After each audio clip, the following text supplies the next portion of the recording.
Ito ang halimaw na diving headlamp na ginagamit namin pang sisid.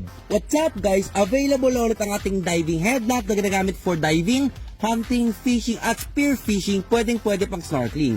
Waterproof up to 100 meters, pwede gamitin pang ilog or pandagat, naka full ABS sa kanyang material, magnetic switch so hindi po yan pinapasok ng tubig kahit mag-off at on ka ng ilaw sa ilalim. Nakatay si charging na yan, kailangan mo lang tanggalin yung takip para po mapag-charge tayo dito. Meron siyang built-in battery sa loob na tumatagal ng up to 5 to 6 hours ng tuloy-tuloy na gamit.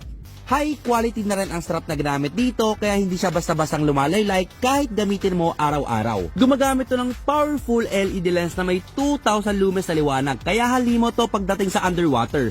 Malayong abot at malakas ang ilaw. Naka-design po yan for better penetration sa underwater kaya kahit malayo ay kitang-kitang mo dito.